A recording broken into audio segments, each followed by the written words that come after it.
केला बेचने वाली चुड़ैल। एक बार की बात है, जादूपुर नाम के एक गांव में करतब दिखाती एक औरत एक रेड्डी के लिए गांव में आती है। आइए आइए मेहरबान कदरदान, खाइए रोहड़ा के ताजे ताजे केले। कभी खाए नहीं होंगे ऐसे केले, पीले पीले केले खाइए। ये कहकर रोहड़ा हाथों में 4 केले लिए उन्हें सर्कल में जोर जोर से हवा में उछालती हुई करतब दिखाती है, जिसे देखकर आसपास के सारे बच्चे अपने अपने मम्मी पापा से उस औरत के पास जाने की जिद करने लग जाते हैं। पापा, ऐसा तो सर्कस में बॉल से होता है ना, ये आंटी तो केले से कर रही है, चलिए ना पापा देखते हैं। रोहड़ा एक पतली सी तार पर चलती हुई केलों से करतब दिखाती है। आते जाते सभी लोग बाहर रुककर उसके करतब देखते हैं और वाह वाही करते नहीं थकते। जैसे ही एक आदमी पास आकर उसे पैसे देने लग जाता है, तब वो कहती है, अरे नहीं नहीं साहब, मैं करतब तो बच्चों के मन को बहलाने के लिए करती हूँ, धंधा तो मेरा केले का है। पीछे देखो मेरी रिड्डी, जो भी मेरे केले खाएगा मेरी तरह चुस्त दुरुस्त और तंदुरुस्त हो जाएगा। पता चलता है क्या कि मेरी उम्र 55 की है। अरे पर ऐसे ठंड के मौसम में कोई केला क्यों खाएगा?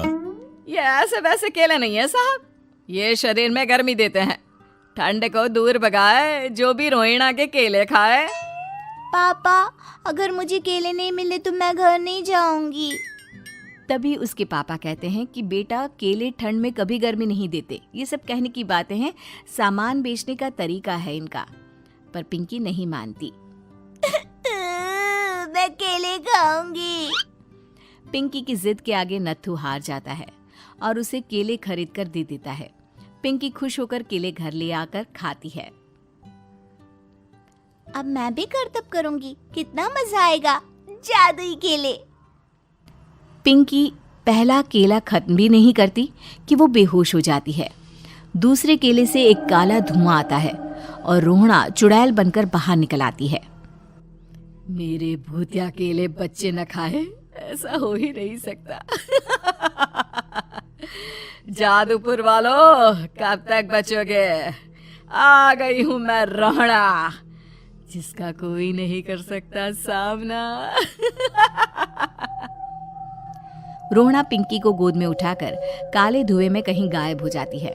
शाम के वक्त नत्थू घर लौटता है और पिंकी को घर में ना पाकर उसकी माँ से कहता है, माँ पिंकी कहाँ है? अरे बेटा, उसे तो तू सुबह करतब दिखाने ले गया था ना, फिर कहाँ वापस आए तुम दोनों? मुझे लगा तू उसे अपने साथ मंडी ले गया होगा। हे भगवान, मेरी बच्ची कहाँ गई? मैं उसे घर ही तो छोड़कर गया था माँ। नत्थू गांव के घर कोने में अपनी बेटी को ढूंढता है, पर उसे वो कहीं नहीं मिलती। परेशान होकर आखिर रो रो कर नत्थू हिम्मत हार कर घर लौट आता है। अगली सुबह रोहड़ा फिर से करतब दिखाने आती है और इस बार पिंकी की तरह रोनी केले खरीद लेता है। 50 रुपए दिए थे पापा ने, सारे पैसों की मैंने केले खरीद लिए हैं।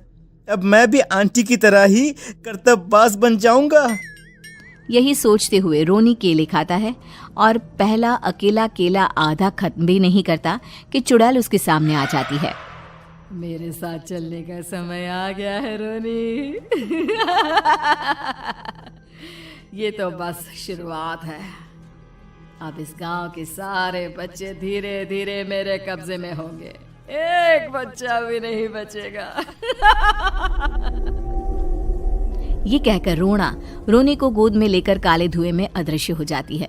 इसके बाद हर रोज गांव में से कोई ना कोई बच्चा गायब होता, पर ऐसा क्यों हो रहा है किसी को भी समझ में नहीं आ पा रहा था। रोज की तरह अपनी बेटी पिंकी की तलाश में नत्थू गांव के एक तालाब के पास बैठा रो रहा था। कहाँ गई मेरी पिंकी? शकुंतला के जाने के बाद एक वही तो मेरा सहारा थी। अरे उसकी आत्मा कोस रही होगी मुझे कि मैं अपनी बच्ची को संभाल भी नहीं पाया। नत्थू ये कहता हुआ रो ही रहा था कि तभी तालाब में से उसे शकुंतला की आवाज सुनाई देती है। कहाँ थी तुम शकुंतला? हमारी बच्ची और सारे गायब हुए बच्चे रोहड़ा के कब्जे में हैं। वो बच्चों को जो केले देती है उससे बच्चे बेहोश हो जाते हैं और उसके कब्जे में आ जाते हैं और वो उन्हें ले जाकर काली दुनिया में ले जाती है। पर वो ऐसा क्यों कर रही है? ये मैं नहीं जानती, पर उस दुनिया का रास्ता मैं आपको बता सकती हूँ। जहां ये नदी खत्म होती है वहां एक केले का पेड़ है, उसके नीचे एक दरवाजा है, वहीं से रास्ता जाता है उस दुनिया का। ये कहकर शकुंतला की आत्मा गायब हो जाती है। गांव के सभी लोग झुंड बनाकर उसी रास्ते से काली दुनिया में चले जाते हैं और वहां देखते हैं कि सारे बच्चे वहां काम कर रहे थे। पापा मुझे ले चलो यहाँ से। पापा पापा। सभी बच्चे अपने मम्मी पापा से लिपट जाते हैं। तो तुम लोग यहाँ तक आ गए? क्यों हमारे बच्चों को पकड़ लिया तूने?